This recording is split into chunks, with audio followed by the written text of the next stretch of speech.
A proof of work protocol is a vehicle really by which somebody can effectively prove to you that they've engaged in a significant amount of computational effort. Now, proof of work protocols often amount to puzzles, and these puzzles that can, on the one hand, be challenging to solve, and by that I mean they require some serious computational effort and really can't be short-circuited.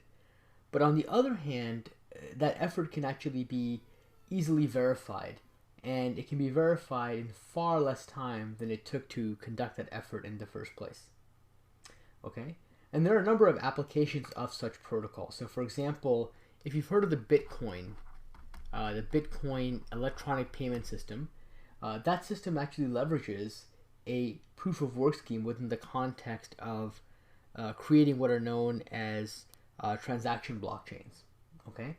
Now, aside from Bitcoin, which is a very recent user of these types of proof of work schemes, these schemes have been proposed in the past for other applications. For example, proof of work schemes have been proposed for doing things like deterring denial of service attacks or DOS attacks. And here the idea is that the requester, let's say, of a particular service would have to solve a very specific computational problem, a proof of work puzzle, before being allowed to use the service. And the idea here is that the computational effort exerted is effectively a way to throttle the requester. Okay, the responder can in turn easily check that the requester carried out the requisite work, and only if that work was carried out will the responder respond to that request for service. Okay, now the original application for these types of proof of work protocols, the first place that I've seen it proposed, is in the context of being able to deter spam email. And then obviously we all know what spam email is, hopefully. These are messages that you don't want in your inbox that maybe come to you in an unsolicited fashion. And the idea here is that a proof of work protocol can be, it turns out it can be tied to a particular email message. And this is conceptually like, let's say, affixing a postage stamp to a message. But rather than paying that stamp or paying for that stamp using money, you're basically paying for that stamp via CPU cycles.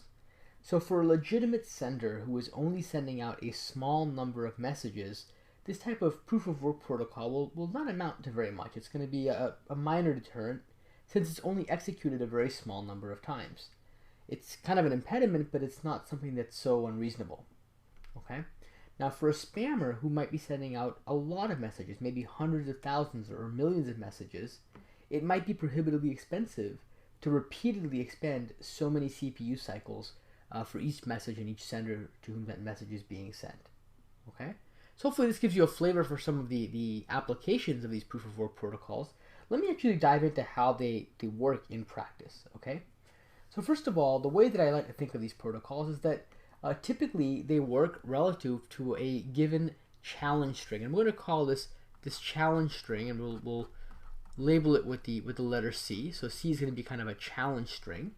And what the person trying to engage in the protocol will do, the prover of the work, will basically try to come up with a corresponding proof that is tied to this challenge string. It's going to be kind of a response associated with this challenge that has a very specific mathematical property in relation to this challenge. Okay? And I should point out maybe that when I talk about a challenge string here, for example, in the context of spam, this challenge string might actually represent an email message. Okay? So it's going to be something very specific to the task at hand. Okay? Now what the prover will do is come up with the response string, and let's call the response string, we'll call the response string R. Actually, let's use the term P for it, since maybe we can think of it as a proof. Okay, a proof for response. Okay, and the idea is that the prover will come up with this proof or response string, and he has to come up with a string such that when you concatenate the challenge and the response, and you take the two together and you apply a cryptographic hash function. So let's say I come up with a cryptographic hash function like SHA-256 or anything of that nature.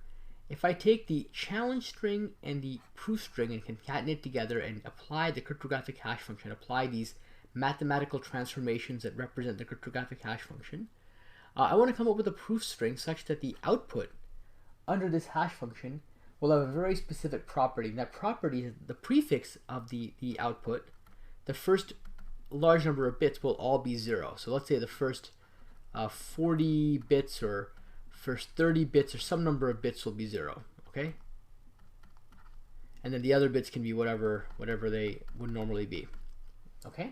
So obviously what you're trying to do here is come up with a proof string that has a relationship with a challenge string, and that relationship happens to be one that happens or that is taken with respect to a particular hash function and really incorporates or considers what the output of the hash function will be when the proof string is concatenated with the challenge string, okay?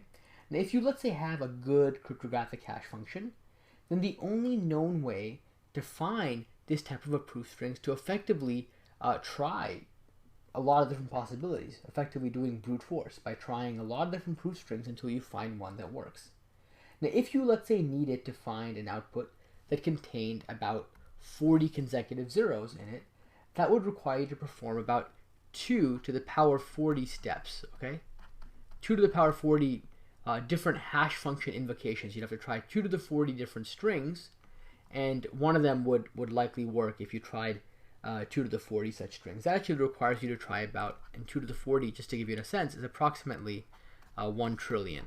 So if you tried 1 trillion different strings out, and you hash them each, you would likely come up with one string that had the first 40 bits being 0. Now sometimes it might take you a lot less than 1 trillion steps, sometimes it might take you a little bit more, okay? You might get very lucky, you might get very unlucky, but on average it will take you about 1 trillion steps to find a string where the first 40 bits are equal to 0, okay? So this is something that's not easy, but it's also not outside the realm of possibility. Now to understand why it's really hard to solve these types of proof of work schemes and more efficiently than maybe simply doing brute force, I think it's helpful to recall that the output of a cryptographic hash function looks more or less random. In fact, each output bit looks like a series of coin flips, okay? So it's kind of like flipping a coin, and if it comes up heads, you would have a 0, and if it comes up tails, you can think of it as a 1. And so what you're really doing is saying, if I flipped 40 coins, what are the odds that you would have 40 consecutive heads on those 40 coin flips? Now obviously that likelihood is very small, but it's not outside the realm of possibility. If you took 40 coins and you flipped those 40 coins about 1 trillion times, you would actually expect to see one instance in which all 40 coins came up as heads, okay, out of 1 trillion tries, okay? Now one interesting thing with these proof of work schemes is they can be ratcheted up or ratcheted down. So for example, let's say you want to require even more computational heavy lifting to come up with a correct proof string, okay? Let's say you want to increase the work that's going to be proved here. What you can effectively do in that case is you can just increase the requirement on the number of leading zeros. So every time you add an additional 0, you effectively double the computational horsepower needed on average. Okay, and that's because you're effectively requiring one more coin flip to come up heads, and that entails doubling the number of coin flips. Okay, so if I had 41 coin flips and I required 41 straight heads, that would require about twice as much effort as just requiring 40 straight heads. Okay, and likewise, every time you remove a 0 from consideration or from the requirement, that would reduce the computational horsepower needed to about half of what it was previously. So for example, if I only require the first 39 bits to be 0, that will require about half as many coin flips as requiring the first 40 bits to be 0. Okay?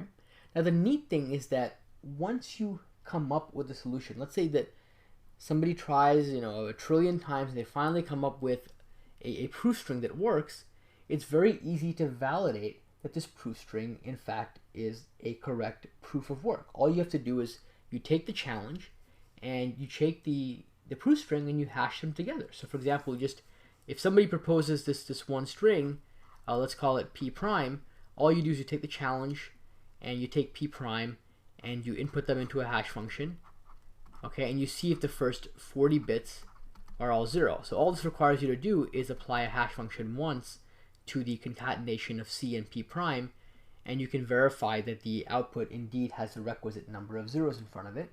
And if you see that the output has the requisite number of zeros, then you can consider the proof of work valid, because you know it must have taken somebody a lot of time a lot of tries really to provide or come up with the string p prime such that the concatenation of c and p prime gives you a number of zeros under the application of this cryptographic hash function. So as you can see, these schemes are quite simple, but quite clever at the same time. They really amount to coming up with a proof string that has a very specific mathematical relationship with the original challenge string. So hopefully this video gave you a flavor for the mechanics of how these proof of work protocols work.